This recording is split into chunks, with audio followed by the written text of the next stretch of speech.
How was he kind of taken to that role, leader of linebackers and then really leader maybe in the defense?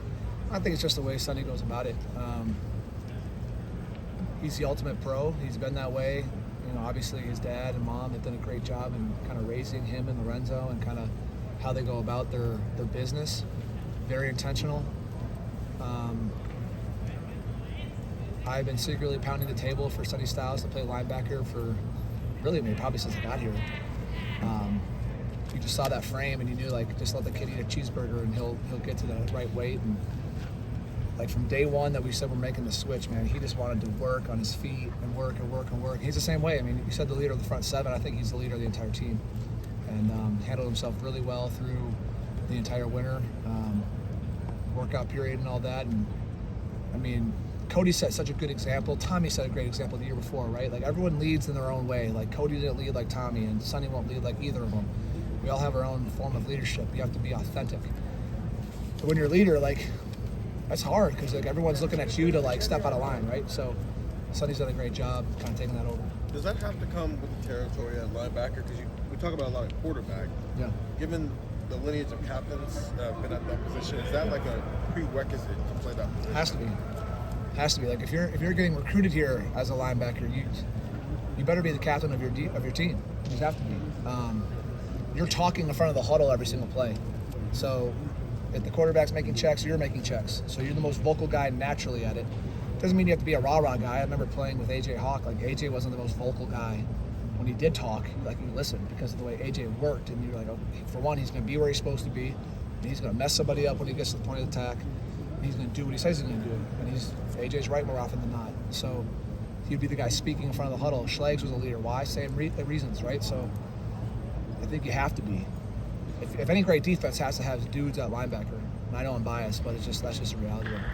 How much have you seen yourself grow throughout these couple of years here, taking over this role?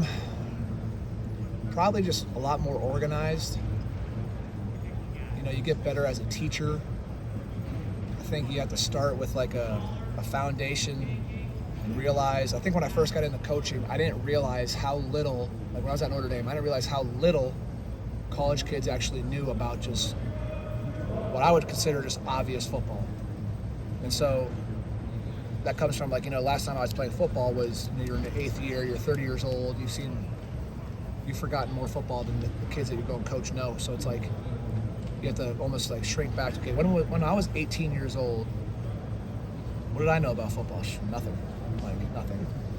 Like, I always tell people the story, like, in high school, the linemen are about the same size as you. You just kind of go run and try to like run through them. There's no technique. And then you get here and you're on scout team and Nick Mangold's the starting center and you're getting just absolutely destroyed every play because you're trying to run through Nick Mangold and he's just baptizing you play after play after play. So that's just part of it. So I think you got a long way to go. You're always learning in this game. If you're not, you're going to get humbled fast. So I think I'm more organized. James, do you have any, I know the 6 practices in spring, probably not installing a ton. Is there any sense of what this might look like? It's different for the linebackers with Matt Patricia. You guys were, and what's the balance? Because you were the number 1 defense in the country a year ago. Yeah, I mean, no doubt. I think there's, I think whenever you bring somebody from the outside in, there's just an awesome, like, collaboration of ideas, you know? And I think what Coach Patricia's done really well is when you study what Matt's done everywhere he's been, like, he takes, okay, how many guys do we have that we can count on? You know what I mean? And then what are we going to do with those guys?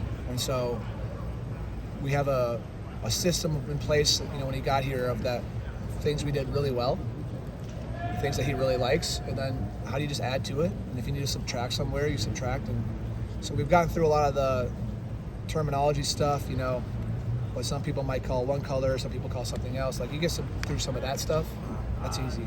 I mean, in my career football, like, you can just call it personnel group 11. I've called it gray, I've called it zebra, I've called it orange. Like, it's all just 11 personnel, 1 tight end, 1 back, 3 receivers. But like, every system has something different, you know what I mean? So you're just like, you're learning a new language. But our guys are so smart, they're pros, and so we're doing a little bit of mixture of what we know, and, you know, Matt's definitely brought some cool ideas. He's talked twice since he's gotten here, and he's brought up Arvell both times, but just sort of the watching him move and all those sorts of things.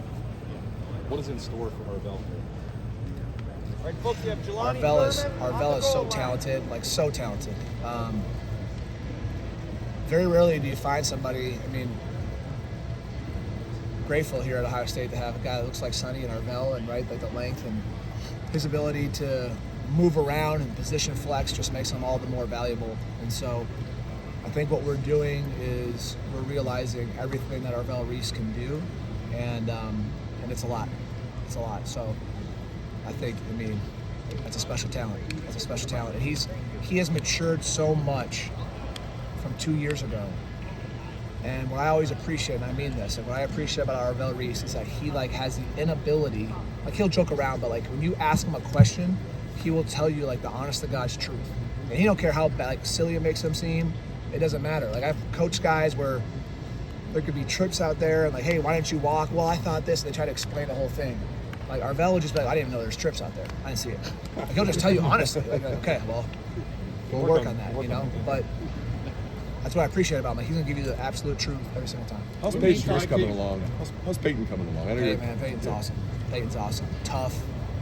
Just like an absolute natural.